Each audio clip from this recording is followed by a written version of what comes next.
So hi everybody, and thanks for coming to our Ashland Public Library cooking. We're going to do a little cooking. I want to talk a little bit about the books that we have here at the library that can help. I picked a selection of vegetable. I've got vegetarian soups. I have herbs and spices. 100 days of real food on a budget.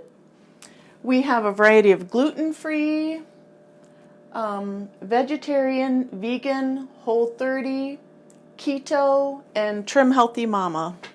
So we've got a lot of varieties for whatever your needs are. Today we're going to do a vegan or vegetarian chili. So basically it's a meatless chili. I'm not an expert, probably like most of you, but I've had to tweak some recipes because of allergies in our family with my children. So I learned a little bit from some recipes and from other moms. And so today we're going to do a meatless chili. So some of the things I might include, maybe your family cannot use, and so you can substitute and get some ideas of other things you can add. So let's go ahead and get started. And I do have my recipe off to the side here. It's called Easy 3-Bean Chili Recipe, and this one is vegan. My items mostly match up to it, but the difference is I will use refried beans in my chili because it helps thicken it. So if you're doing meatless, it kind of adds some thickening and it's more protein in the beans. So to start out, I've already put some items in my little crock pot. And so this recipe calls for 3 kinds of beans. And so we need, and I will say too, I'm using a tiny crock pot. So I'm doing a slightly smaller version of this. But you would use, for a family, 1 can of black beans, 1 can of kidney beans, and 1 can of pinto beans. And I've already put a couple of those in there. I'm going to add my kidney beans. So I put a little cup of those in there. Also, this recipe calls for a tablespoon of olive oil. This recipe in particular, and I saw a few just like it, they call for, you can put a little cocoa powder in your chili. And it kind of adds a little something to the spice. It kind of offsets the spice a little bit because you add something sweet to it. I will say too, I had already drained my beans. You always want to drain and wash your beans if they're from a can really well. It says 1 can of diced tomatoes. I already added that to my pot to get that cooking before we started, and I already added my refried beans, which I added to this recipe. So next, they call for a 1 large onion diced. So you can use white onion. We love red onions in our family, so I tend to buy those more, and I use them in quite a bit of recipes. So a couple of variations we could talk about is, if I were home, I'd be using my food chopper or my little food processor. But a couple of variations that people use are, like once you have your chili made, you can, one recipe says, because it's meatless, it's sort of it can be sort of like a spicy vegetable soup in a way.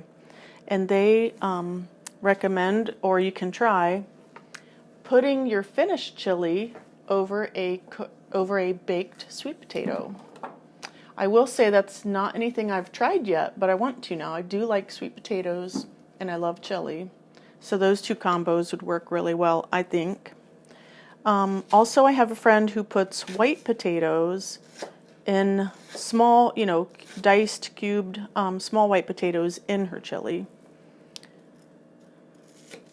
Something else, when your chili is finished, you can use a little bit of garnish. You can use guacamole.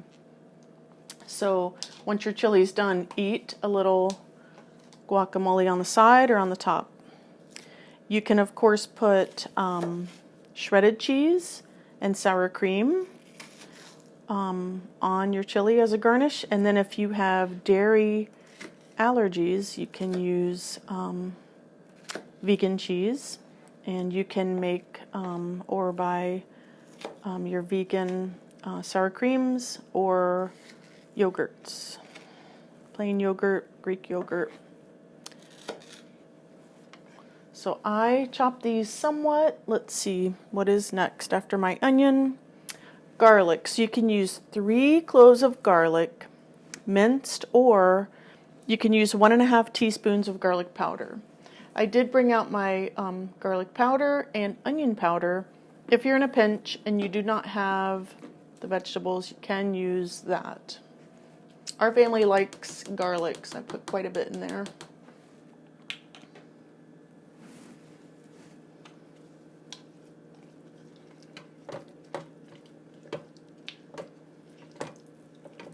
So in my pot, I have the black beans, the pinto beans, and my kidney beans. And then I've also got my diced tomatoes. And and you don't have to use canned for the tomatoes. You can use fresh or diced or frozen, or if you do canning, get your tomatoes out and put that in here. So now we just did our garlic. This recipe asks for also jalapenos with the seeds removed. Our family does not eat a lot of peppers, so I'm keeping those out of this one, but they can definitely be added. You can also add green, yellow, red bell peppers. So next is 3 tablespoons of chili powder. So here's my chili powder. I'm not going to put as much because I have a smaller dish. But the main thing I think with this recipe is when you don't have the meat, you want the spice and the flavor. The next thing is chipotle powder. Put a little bit of that in here.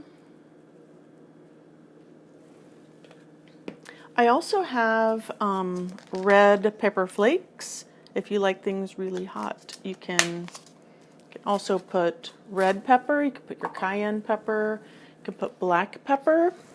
This one just says to salt and pepper to taste. So however spicy you like it, that's how you want to make it, and that's perfect.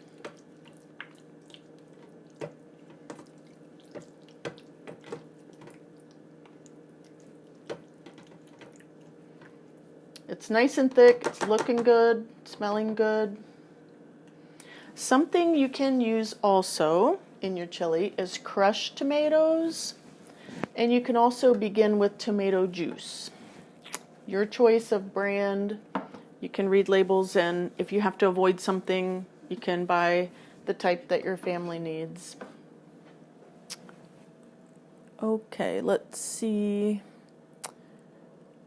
And then the last thing is on my list here is 1½ cups of water or vegetable broth. So there's one. I'll do a little more here.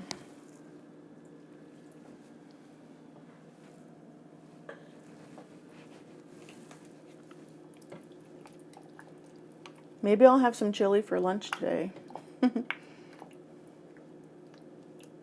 So there's a lot of variations that you can do when it comes to chili.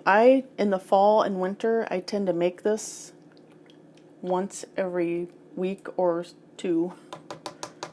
And so some things that go well with your chili, of course, is avocado, your sour cream or shredded cheese, or a cheese substitute if you can't have the dairy. And then You can use tortilla chips. You can use basic crackers, oyster crackers. You can use gluten-free crackers. You can even make a bread or a cornbread. And so speaking of corn, this recipe, not this recipe, but other ones I was looking at, they say you can also add corn to this. And I have done that sometimes. And then you just add your corn at the end. So after this is cooked for a while, you want to put it in last toward the end. Garnishes for this, we talked about the avocado, the different sour creams and cheeses, also green onions sliced, cashew sour cream, and lime wedges. This recipe says everything would go into the pot over medium heat. Actually, the onion would saute for 7 minutes until tender. And then you add your garlic, jalapeno, chili, chipotle powder, cook that for a minute, and then you simmer everything together. So then you add your beans, tomatoes, if you're going to use the chocolate, the cocoa powder, all your liquids, bring it to boil, reduce the heat, cover and simmer for 15 to 20 minutes. Of course, mine is a little different because I'm going to crock pot it so that it's cooking all day while I'm at work. I hope it's okay that I tweaked and changed a few things the way I do it, but we will have this menu or this recipe available for you. And part of our cooking in this recipe redo is that you can use what you have at home. If you do not have some of the vegetable ingredients like the onion and the garlic, you can substitute and use other things. You can use as much spice as your family likes. You can use no garlic at all. You can substitute some of these things that you can or cannot have. So if you have to watch out for gluten or dairy, you can tweak it and definitely do an easy chili. So let me see if I covered everything. I did. It's good. So let's see. Don't forget, if you're interested, and I would say come and look through our all of our cookbooks. We've got some amazing cookbooks for you. Once again, vegetables. We've got vegetarian soups. We've got herbs and spices. We've got entire books of different types of soups. We've got gluten-free baking. We've got all about beans, everything you need to know about every kind of bean. We've got quick simmering soups. I've got the Trim Healthy Mama cookbook, the Whole30, the keto, a couple of ketos. Here's the whole book of soups. And a nice one for families, 100 Days of Real Food on a Budget. I hope you'll try some variations of chili. And if you do, post a photo of yours. But we're going to have a series called Recipe Redo. And so we'll be cooking more things as the months progress. Thanks for joining us at Ashland Public Library for Recipe Redo. And I hope you try something new. And thanks for coming and visit us again. Thank you.